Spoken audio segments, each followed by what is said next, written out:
If your job at a healthcare facility includes disinfecting against viruses, you know prevention is the best medicine. And maintaining healthy spaces starts with a healthy cleaning routine. Grainger's world-class supply chain helps ensure you have the quality products you need when you need them. From disinfectants and cleaning supplies to personal protective equipment, so you can help deliver a clean bill of health. Call 1-800-GRAINGER, click Grainger.com, or just stop by. Grainger, for the ones who get it done. This is Prop Points on VSiN, the sports betting network.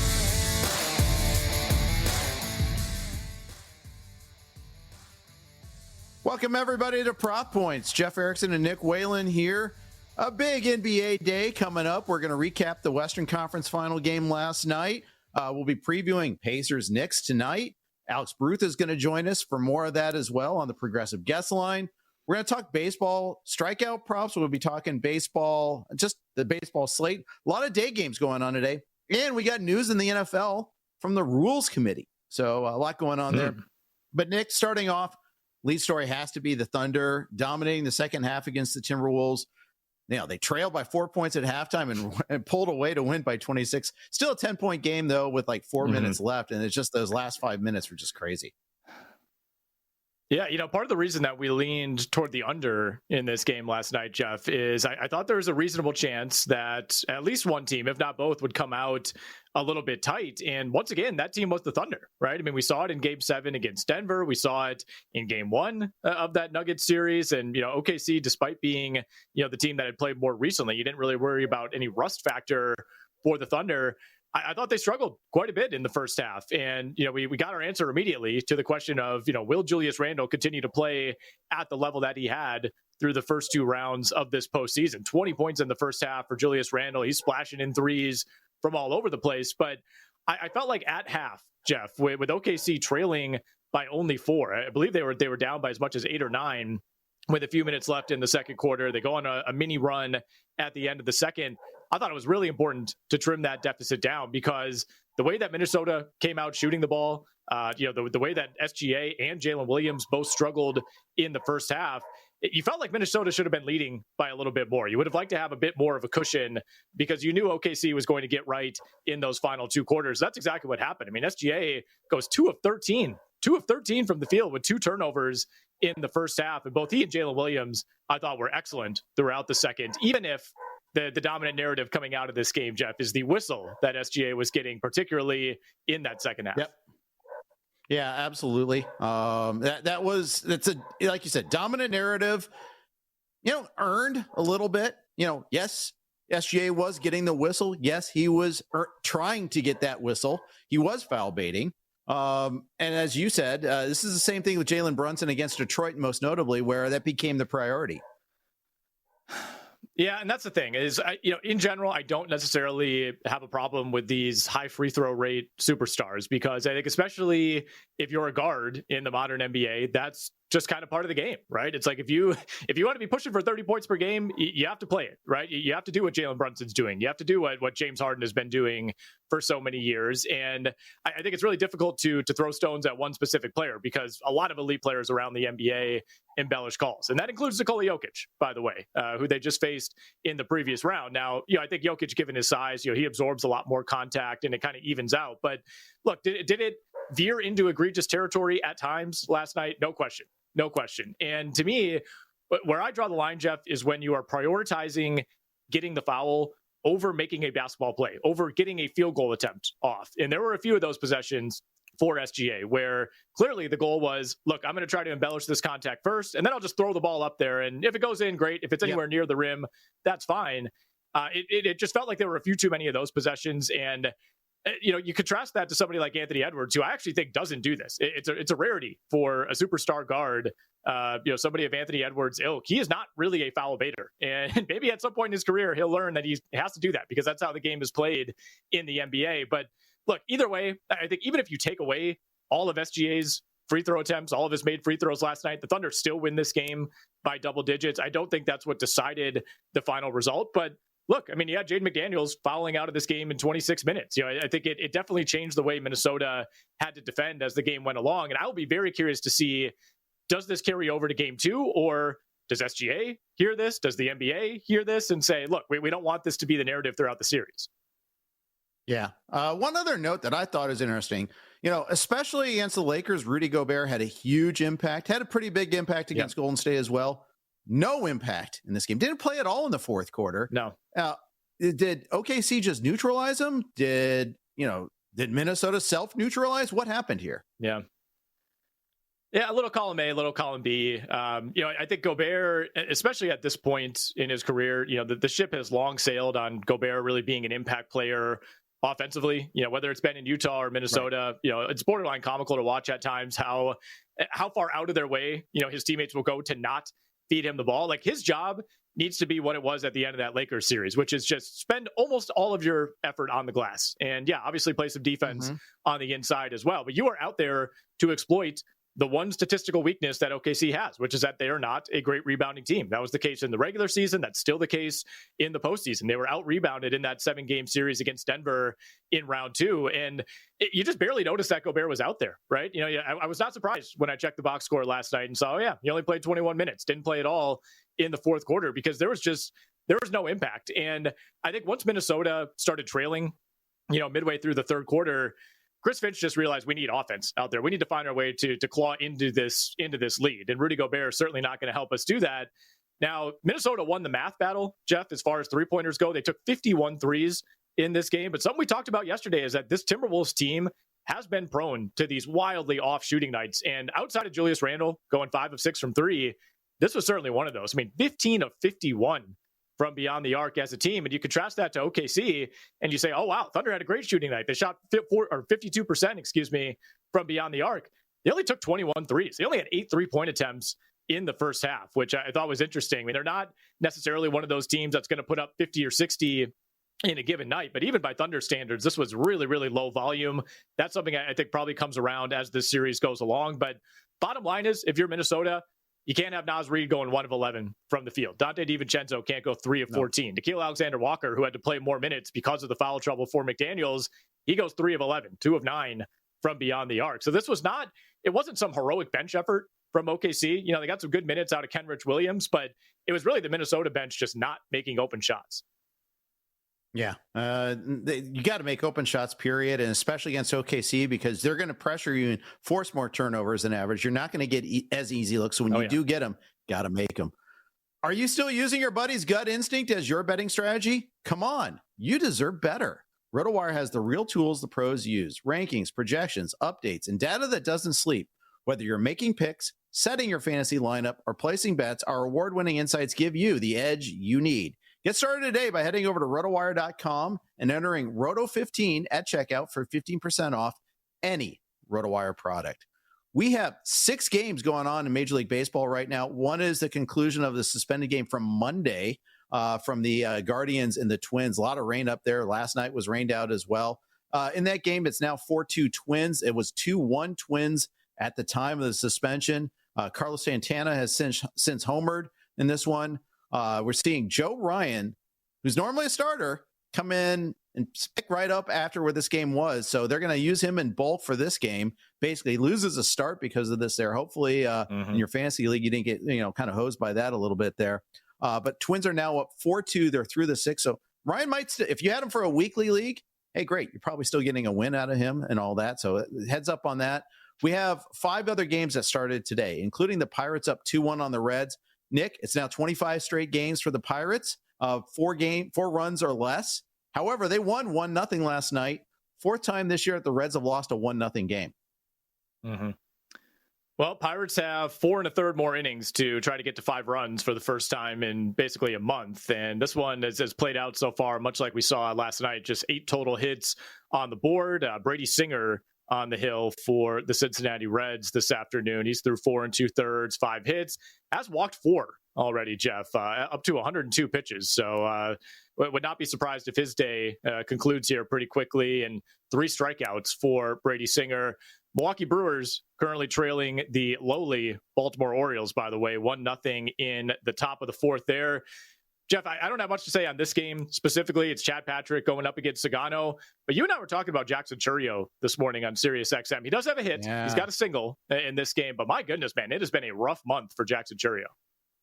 It really has, and it's the batting eye is just horrific so far. I think it's 5 walks versus 48 strikeouts so far this year. He got off to a bad start last year. He's taking it to a new low right now, 259 OBP, including that hit today. Marlins and the Cubs are tied 1-1. It was 14-1 yesterday. Cade Horton getting the start for the Cubs. Struggling right now. He's lucky to allow just 1 run. He's allowed 6 hits and 2 walks, yet has allowed 1 run. No strikeouts so far there. So dodging all sorts of raindrops. One ground ball double play induced there as part of it. So something to watch there. And then finally, Detroit's up 2-0 on the Cardinals. Seattle and the White Sox are 0-0. Nick, I want to save a little time, though, talk a little football. The tush push will exist again after the vote to ban it went down short by a narrow margin.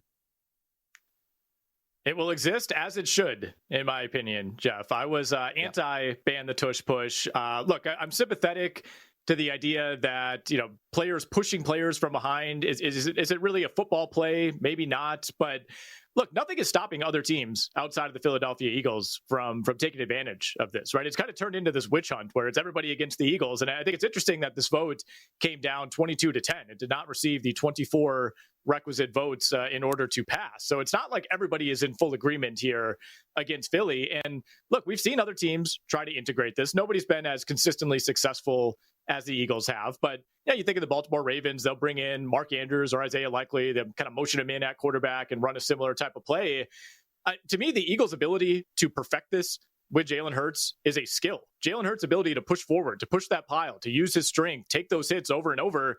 It's part of what makes him Jalen Hurts. It's part of what makes him one of the elite quarterbacks in the NFL. He has deficiencies elsewhere, but it's part of the package, right? And to me, if you can't stop it, you find a way to do it yourself. So I was never in agreement on this ban, and I think it's a bad look, frankly, for the Green Bay Packers to be leading the charge on this. Votes to ban quarterbacks doing squats were also did not pass as well. We're going to preview Eastern Conference Finals with Pacers and Knicks coming up next here on Prop Points.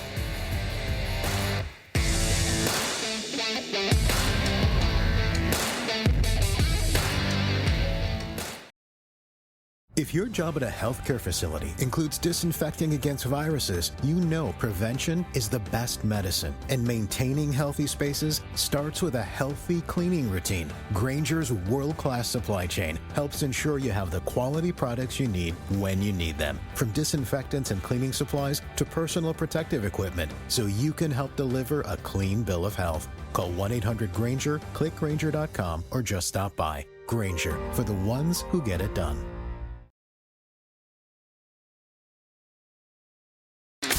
Watching Prop Points on VSiN, the Sports Betting Network.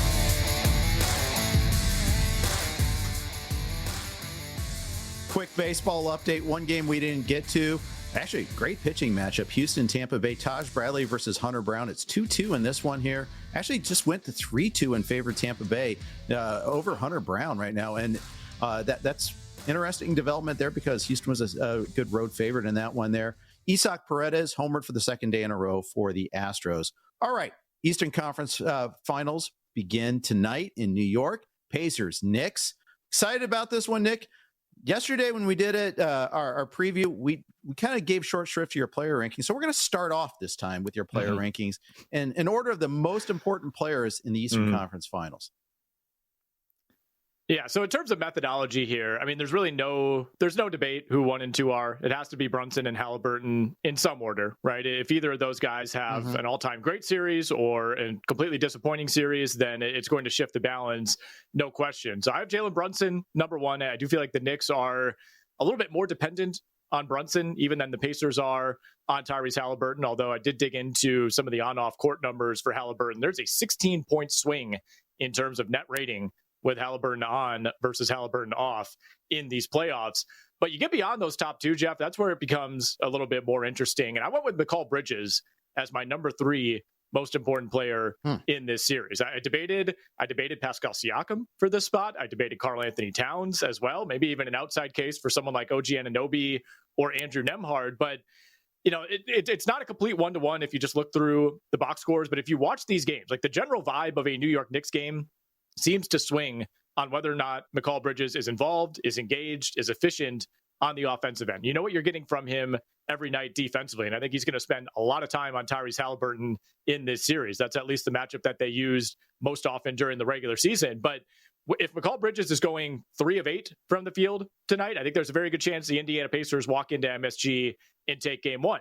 If Mikal Bridges hits 3 3-pointers and goes, 7 of 11 from the field, then the Knicks probably win that game. Like, he is kind of their bellwether for them beyond what you're getting from Jalen Brunson. So I have Mikal Bridges at number 3. Karl Anthony Towns, I settled on at number 4. So that's 3 Knicks in the top 4, Jeff. Yep. Towns like to me has the ability. Sorry to interrupt you. You're like my ESPN app. You're trolling me with these rankings here. No, just kidding. No. We'll get to some rationale here. But look, Karl Anthony Towns, we're not that far removed from Karl Anthony Towns. Like, is he a top 10 to 15 player in the NBA discussions? Right. I think we know there is more there for Karl Anthony Towns. Sometimes it's a question of Towns' level of effort, his level of engagement. Other times it's, how much do the Knicks make a point to get him involved? I think this is a series where Karl Anthony Towns should be able to eat. Miles Turner, in theory, is the type of defender who can shadow him out to the perimeter. He can handle him inside.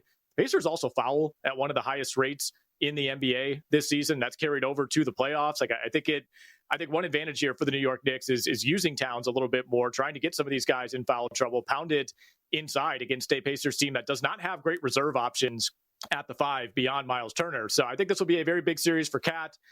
Number 5, Pascal Siakam. Siakam is the Pacers' leading scorer in these playoffs, Jeff. Obviously, Halliburton is their most important piece, but I think Siakam has maybe been their steadiest scoring presence game to game. The Pascal Siakam versus OG Anunoby battle, I think, ultimately could define this series. If Pascal Siakam could keep giving you 17 to 19 points per game, if he can do it fairly efficiently, again, I like Indiana to win the series. If OG Anunoby wins that matchup defensively, I think it could swing things toward New York. And then real quickly, the rest of the list got Andrew Nembhard at number 6. Quietly, one of the great playoff performers in recent NBA history. Miles Turner at 7, OG Anunoby at 8. Just talked about him going up against Siakam. Aaron Nesmith at 9, and Josh Hart at number 10. I wanted to put Josh Hart a little bit higher, Jeff. Rebounding is going to be huge in this series. Indy is not rebounded at a great rate. They're below 50% in terms of their total rebound percentage in the playoffs. And I can tell you right now, Josh Hart over 9.5 boards, Josh Hart double-double. It's going to be a popular prop for game 1 tonight. Yeah, absolutely. This is a popular thing anytime the Pacers and Knicks meet up together. And you've had plenty of Josh Hart rebound props in the past, too. It seems like we'll be mentioning Nembhard's name and we'll be mentioning Hart's name pretty much every time these two teams play. I feel like that's been something that's going to come up here quite often on this. One through story last time these two teams met was the respective depth of each team. Tibbs is known for just playing his starters, running them into the ground. Here we are in the third series. We're in the conference finals. The Knicks are slightly deeper than they were last year, I'd argue. But still, the Pacers' depth is something that's been good at getting him there so far this year. Yeah, no question. I think the Pacers are the deeper team. You could say that pretty confidently. It depends what you're getting out of Mitchell Robinson, I guess. Is he going 6 for 6 at the free throw line? Is he hitting the Steph Curry night in a losing effort at the free throw line? We'll see. Miles McBride is kind of the other guy that they trust off the bench. Campaign has really faded out of the rotation, but that's about it for the New York Knicks. And the Pacers, if they want, they could go 9-10 deep, and I'll be curious to see if they do that to begin the series. I mean, early in that Cavs series, they were playing 10 guys in the first half of those first few games. And, we saw Ben Mathurin get kicked out of, I think it was game 4 or 5 against the Cleveland Cavaliers, only played 11 minutes in the final game of that series. That's a card they can play. He's played really well against the Knicks this season. So the Pacers have more diversity. If things are going wrong, if OG Anunoby is shutting down Pascal Siakam, I think the Pacers do have more pivots. Indeed. How many games will this series go? What props do you like for tonight? This is a 6 or 7 game series for sure. I would be shocked, barring some sort of injury situation, if this is wrapped up in 5 games. I will say 7. You can get 7 games right now, plus 220. Either team to win in 7. 6 games, also fittingly plus 220. The over 5.5 games, if you want to take that, it's minus 170. You're laying a decent amount of juice, but I'm pretty confident that we get to 6 or 7 games. Now, picking which team wins in 7 games to me is the more difficult task because, of course, that game 7 would be at Madison Square Garden. But look, I'm already on the record. I think the Pacers are the slightly better team. I mean, this is going to be as razor thin of a margin as we've seen in a playoff series in a long time to me, Jeff. Pacers to win this series in 7, to go to MSG and win that game 7, 7-1 right now at the DraftKings Sportsbook. In terms of props that I'm looking at for tonight, we talked about Josh Hart. Look, I'll follow the crowd on this one. Josh Hart double-double plus 125. Of course, had a triple-double in that closing game against Boston last Friday. He had double-doubles in all 3 regular season matchups against the Indiana Pacers. Looking at Andrew Nembhard over 1.5 threes tonight. Another one we can get at plus money. Both of these teams, and especially Indiana, allow a decent amount of wide open threes, but the Knicks allow about 38 3-point attempts per game. About 15 of those tend to be wide open. And again, I worry about McCall Bridges shadowing Tyrese Haliburton. I worry about OG Anunoby shadowing Pascal Siakam. I think it is going to come down to the role players on the Indiana side tonight. So I think Nembhard gets there in terms of volume. And then OG Anunoby, we're going 3 for 3 here on plus money props, Jeff. Plus 145, over 2.5 threes. He's hit this in 7 of 12 playoff games so far. And again, both these teams allow plenty of threes. When I dug in on the numbers for Indiana, they particularly allow a high number of above the break 3-pointers. So we're talking, top of the key, extending to the wings. More than half of OG Anunoby's attempts in the playoffs have come from that range. So I think this could be a good night for him. Yeah, we're going to talk even more threes coming up. But first, smarter bets start here and last all year with VSiN Pro. Right now, sign up on an annual subscription and get 14 months for just $199 when you use promo code PRO. That's 2 months extra free for less than 50 cents a day.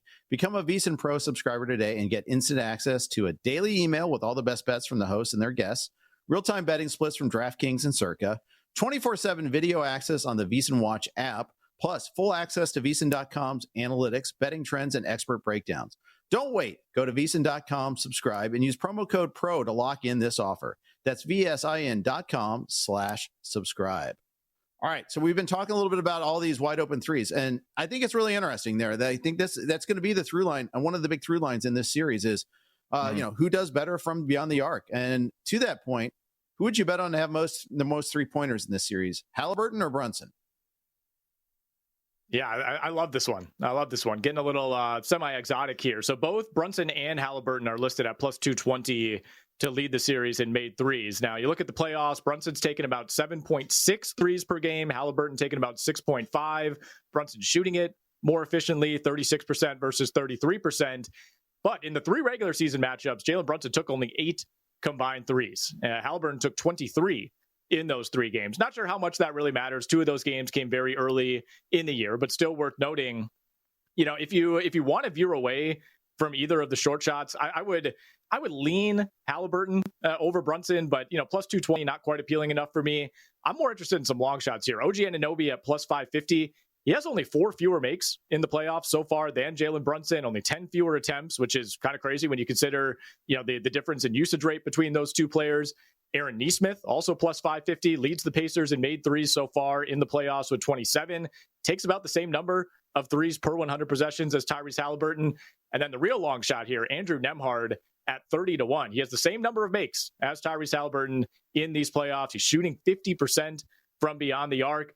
Volume-wise, not really comparable. 6.5 attempts per 100 compared to about 9.5 for Haliburton and Brunson. But he's 30-1 for a reason. He's capable of getting hot. Last 7 games, he's averaging over 2.5 makes per game. So if you're looking for a long shot here, I would look at Anunoby, I would look at Nesmith, and maybe just put a little sprinkle on Andrew Nembhard. We like sprinkles. We're going to have Alex Barutha join us next. More preview of this Eastern Conference Final.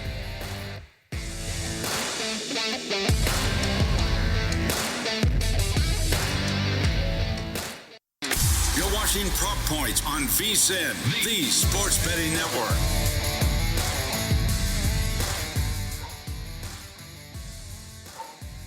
Back here on Prop Points on VSiN, the Sports Betting Network. Nick Whalen and Jeff Erickson hanging out with you up to 3 p.m. Eastern.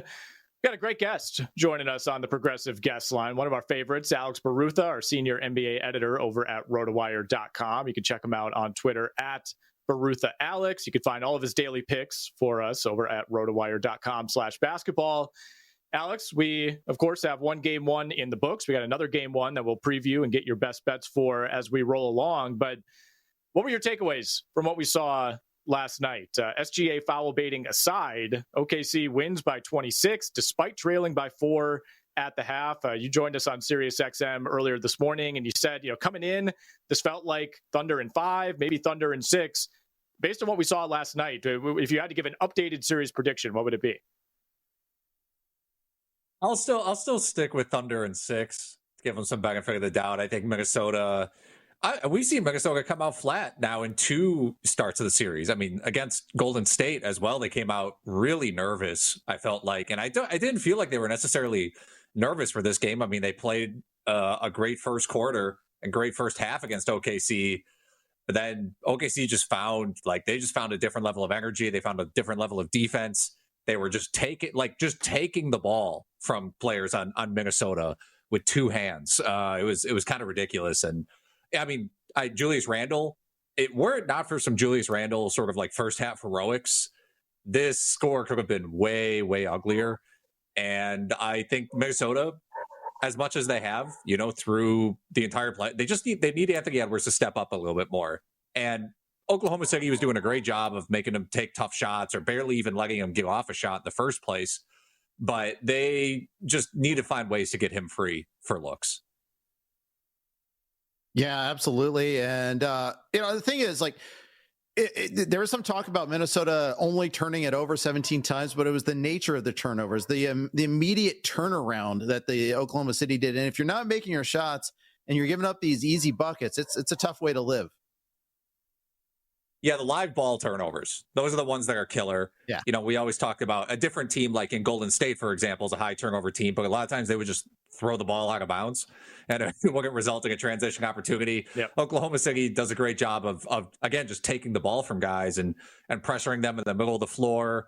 And you mentioned it. I mean, one thing when you're Minnesota, you want to try to beat Oklahoma City on the boards, right? By having Gobert and Julius Randle and Jaden McDaniels and guys like that crash under the basket.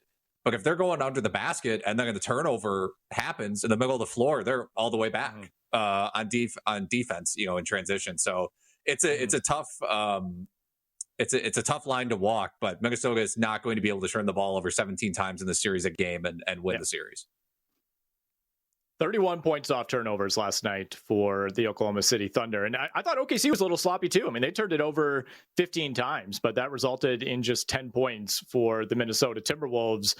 I know I said I didn't want to talk about the foul baiting, Alex, and I don't, but we kind of have to. I'm going to spin it this way, though. I'm not going to ask you to do a soliloquy on, how we officiate SGA. I'm going to ask you, though, do you think the officiating changes at all? Because we know how things work in the NBA. When public sentiment maybe swings one way, things can be influenced. Based on the reaction, essentially the universal reaction coming out of Game 1, do you think we see a different whistle in Game 2? And would that affect the way that you bet Game 2?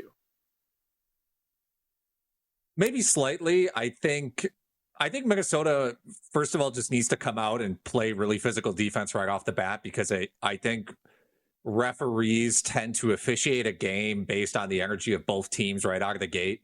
If both teams come out of the gate playing really intense physical defense, they're just not going to call as much ticky-tack stuff. And so I think Minnesota almost counterintuitively needs to play harder on defense to start the next game and just kind of set a precedent. And maybe SGA gets to the free throw line less. Certainly possible. Took 14 attempts in Game 1. On the other hand, I mean, he was getting to the rim a lot more than he had earlier in the playoffs. I thought Minnesota did kind of a bad job. Just in he also missed a lot of layups at the rim. He missed like 3 or 4 layups. Oh yeah. So those are going to go in. He's obviously a great mid-range jumper. He doesn't need those fouls. So I don't know if if it would change the way I would bet. It certainly would not make me take an under on SGA points prop, for example. I wouldn't go that far. Knicks Pacers tip off tonight to start the Eastern Conference final. Knicks are favored by 4.5. The total is 222.5. Before we get into the player props, do you have an opinion on the side or the total? So I like the Pacers to win the series.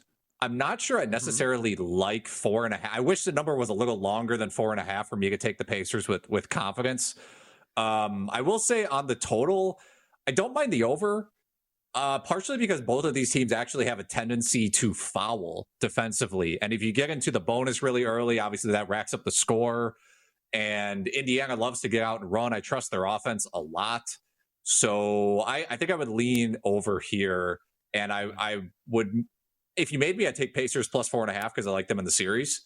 But I have stronger feelings on the over. All right, what about the prop market tonight, Alex? I know you're looking at Nembhard, you're looking at Miles Turner, and you got something on Josh Hart. I am just going to keep going back to the well like Andrew Nembhard until they stop me. Over 17.5 points plus assists. He basically only doesn't hit this when there's a blowout. Per 36 for the playoffs, he's averaging 16 points and 7 assists. So clearing this mark easily. And I know he's shooting above his head. He's shooting 51% from the field, 50% from three, and like 89% from the free throw line. Numbers that are not sustainable for Nembhard.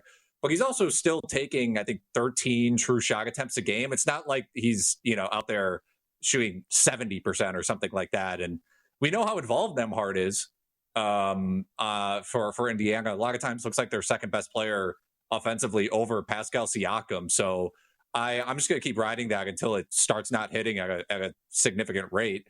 And then for Miles Turner, over 6.5 rebounds. Finding a good sample for the series during the regular season was not easy. I mean, they basically only played one time in which the teams were fully healthy. But Turner did average 6.5 rebounds in 31 minutes in the two games that these two teams played. But the Knicks shot 52% in those games. I think that will come down. So I think there'll be more rebounds available for Turner, who has started rebounding a lot better in the postseason. After Brook Lopez got phased out in the first series against the Bucks, and he was standing out on the perimeter on defense.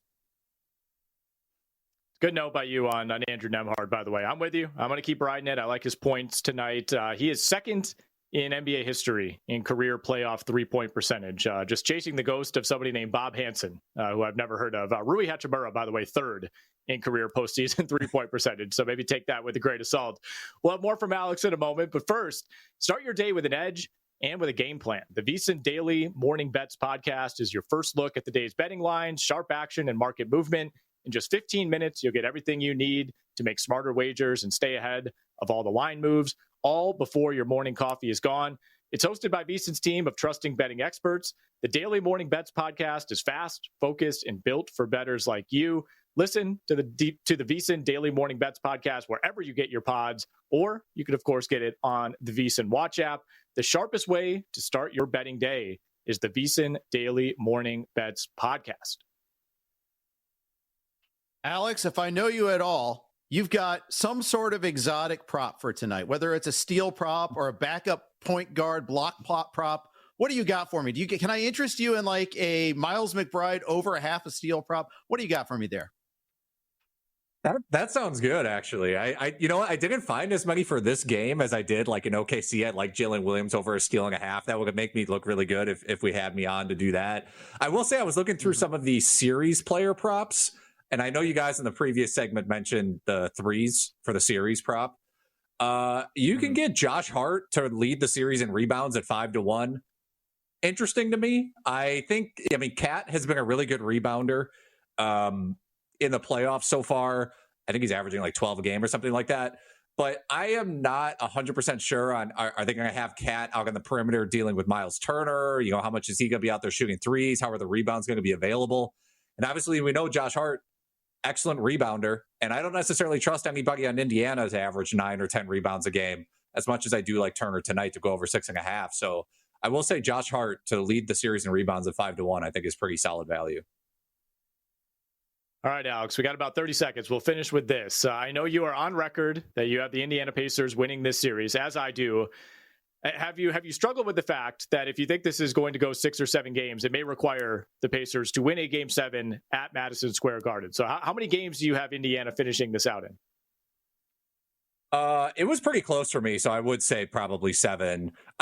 Indiana to me is a team that's they're just not afraid, man. They come in with so much confidence, maybe almost too much confidence, but I kind of love it. And I don't think that they'll be afraid to go into Madison Square Garden in a Game 7 and get things done if they have to.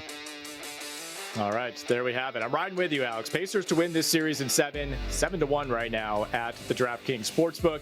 Alex Barutha, everybody, check him out on Twitter at BaruthaAlex. He joined us via the Progressive Guest Line. We give you Major League Baseball updates. We give you all of Jeff Erickson's best bets coming up next on Prop Points.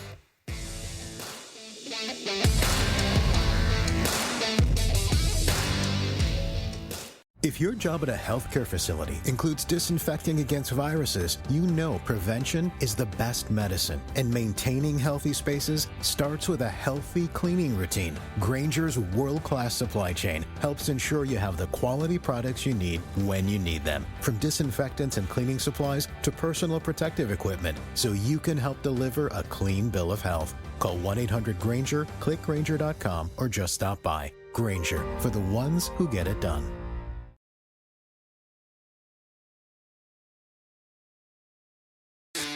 You're watching Prop Points on VSiN, the Sports Betting Network.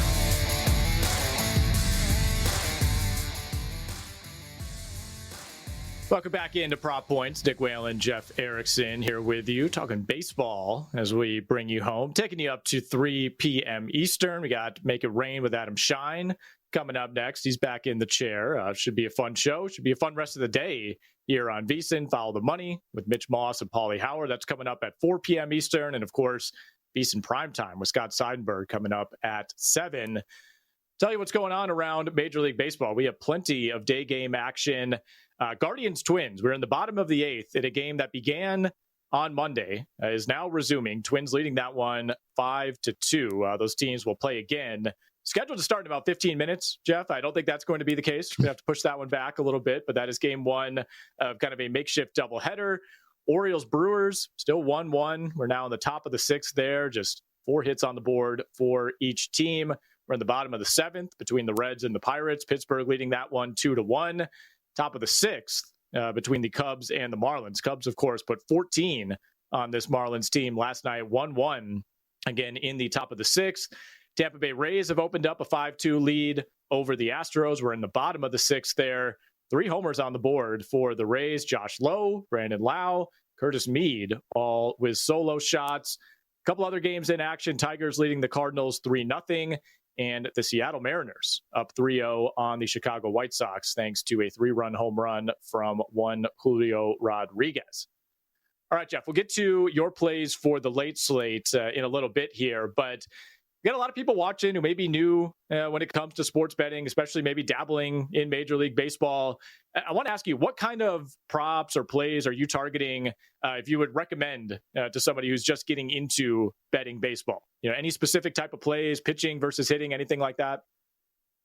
Good question. And first of all, I'll say betting baseball's hard. It's you think there's some simple lines here. You think I'll just do this obvious thing, and it doesn't really work out that way. Baseball is a long sport, long haul sport, and you think you know certain things and you don't. Usually, like, what is the book thinking? They've usually got that covered. I also want to be really transparent here. I don't get a chance to bet baseball that often. I live in California, don't have a legal market to bet it there. So I can advise many things. We can do like prize picks. We can do underdog, we can do natures, things like that. But I'm advising things. I don't sell picks. So I just want to be clear about that. I think the best way to start is keep it simple. Do money lines. Maybe tie 2 different money lines together if you're looking to find some plus odds or get a better payout there. Don't try to take the wild swings too often. Try to kind of build a bankroll, do simple bets first. We do talk about a wide range of bets here, but find your lane. Become an expert in a narrow topic. Whether it's a certain team, maybe it's just starting pitchers. You want to focus on that. Become an expert first in something before you try to kind of go all over the board. I think it can be overwhelming, the number of different options you can have, the number of different players you can bet on there. You're right about that. I think that was great, man. And there's a reason that my best bet every day comes from the NBA and not Major League Baseball, because It's tough. It is tough. It's a lot of players to keep track of. Everything's happening every single day.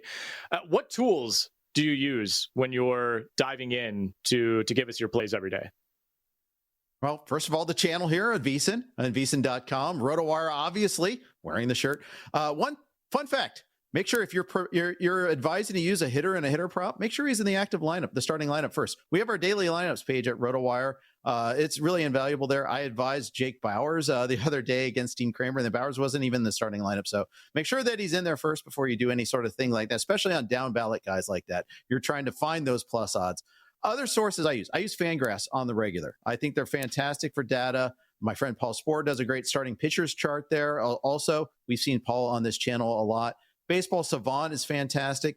Metrics I'm using quite often. I look for WRC plus. I look for WOBA. I look for K percentage and walk percentage a lot. Don't look for straight up ERA. I mean, it can be helpful. We cite it sometimes, but try to dig a little deeper. And not just merely strikeouts, but strikeout percentage, knowing how often that teams do that, especially on the team standpoint there. I would also advise trying to look for rolling averages. Don't just look at, especially when we get deeper into the season. We now have 2 months of sample essentially here, almost 2 months. Instead of just looking at season long, maybe you want to filter for the last 30 days. That's something else you might want to dive into a little bit there. The first thing I usually look at are starting pitching matchups. Then I kind of go into the team hitting trends after that. And knowing where those hitting trends have been established earlier, like a fun point. Reds had a pretty good road hitting stats for a while there early in the season. And that's because they had a 3-game road trip where they went to Baltimore, Miami, and Colorado. 3 of the worst starting pitching staffs in baseball, Max Meyer notwithstanding. Know how these stats are built up before you fully rely on them. Great stuff, man. Great stuff. And look, if you want to become a VSiN subscriber, you heard it earlier in the show, VSiN.com/subscribe. Go check out all the great tools there. The betting splits are incredible. So much information at your fingertips. And if you want to subscribe to RotoWire, just go to RotoWire.com, put in that code ROTO15 at checkout, 15% off any of our subscription plans. All right, let's get to the late slate, Jeff. We still got plenty of action coming our way this evening. Royals are on the road at the San Francisco Giants. Giants big favorites on the money line, minus 205, total sitting at 7.5. This is Daniel Lynch IV, a left-hander going up against Logan Webb. Yeah, Lynch used to be a pretty big prospect, drafted out of the University of Virginia. Struggled as a starter in his professional career, though, especially at the major league level. This is his first start of the year. He's been pitching out of the bullpen with Seth Lugo and Cole Reagans on the IL. The Royals have had to go elsewhere, and this is probably not going to be a deep start for Lynch. Nonetheless, I kind of you want to look at what the Giants are doing against lefties. They are considerably worse against lefties. 288 WOBA, 83 WRC plus, 24.5% K percentage. Lynch does put this to the test, as I said, probably doesn't go super deep into this game, but I think that kind of does tamp down the score a little bit there. Meanwhile, Hayden Birdsong had a nice debut last night as a starter. That is 5 shutout innings, but that means 4 innings out of the bullpen. So I think Logan Webb, who's a horse anyhow, probably goes deeper into this game. So the line I like, instead of trying to go minus 205 on a money line, I'm going to go Webb over 19.5 outs recorded at minus 120. I kind of like the under, which is at 7.5. It was originally at 7 at minus 122. You get that extra hook there. I'll take that. It's a Jacob deGrom night for the Texas Rangers. They're on the road at Yankee Stadium. Yankees slight favorites on the money line, minus 118. Texas, minus 102. Low total, as you'd expect, with deGrom out there. He goes up against the lefty Ryan Yarbrough. What do you like in this game? Yeah, Rangers bats continue to struggle, and they're just as bad against lefties as they are righties almost now. 277 WOBA, 25.4% K percentage against lefties. So, I don't know if Yarbrough goes deep. It's similar to Lynch in that respect. The max inning so far for Ryan Yarbrough is 5 innings. So it might be tough. I wanted to try to find a Yarbrough strikeout prop, but it's tough. DeGrom's rolling. He's won 4 in a row. I think this is one where they keep it close. I kind of like the under in this one. And I think you're getting a decent payout on a Jacob deGrom money line at minus 102. I think we have to take it. All right, before we get to our G-Bank best bets of the night, Jeff, which I will give a little tip off here. They're both coming from the NBA. Tell us what you like in Mets, Red Sox. This is Tyler McGill going up against Garrett Crochet. Not sure if you saw Walker Buehler's ejection yesterday. That was pretty funny. Clearly missed the call, but Buehler lost his head too. So lost his mind, got ejected. Bullpen had to carry a huge load in this one there. So I think Crochet goes deep into this game. I like the over 18.5 outs recorded. On the other side for McGill, he's pitching for his bullpen, for his rotation life. One good note, 29% K percentage, and Red Sox strike out a decent amount against righty. So I like the over 5.5 Ks from McGill. I think the Red Sox win this one, but I think it's a pretty high price to pay on the money line. So I'm going to avoid that one. Yeah, our guy Eric Halterman had a good tweet last night after the Walker Buehler ejection saying that in a situation like that, the call should go to a review, and if the ump is wrong, then he gets ejected. I am on board with Eric Halterman's thoughts on that one. All right, it's time for our G-Bank Best Bets of the Night. They're brought to you by G-Bank, and you can get the G-Bank Visa Signature Card today Most credit cards treat sportsbook and gaming transactions as cash advances, even when you put your own money on the card. But GBank treats gaming transactions as purchases. So you're saving 3 to 5% on cash advance fees on gaming transactions right there. Also, with GBank, you're earning 1% cashback rewards on all eligible sportsbook and gaming transactions, plus 2% cashback rewards on all eligible purchases. You can apply now over at vsin.com/GBank. That's VSIN.com/GBank. Jeff, your best bet of the night. Where are we going? I'm telling smart people like you and Alex and JVT before us and money moves as well. Pacers Knicks over 5.5 games, -170 for the series. All right, there we go. I like it. I'm going to Andrew Nembhard. Talked about it earlier in the show. Alex likes the over on the points plus assists. I'm just going points here. Over 12.5 points, -105. I think the Pacers keep this game very competitive, if not win outright. Siakam's got to deal with OG. Halliburton's got to deal with Bridges. Role player's going to have to step up tonight for the Indiana Pacers, and Nembhard has cleared this number in 7 of his last 10. That's going to do it for the Wednesday edition of Prop Points. Keep it locked right here on VSiN. Make it rain with Adam Shine coming up next.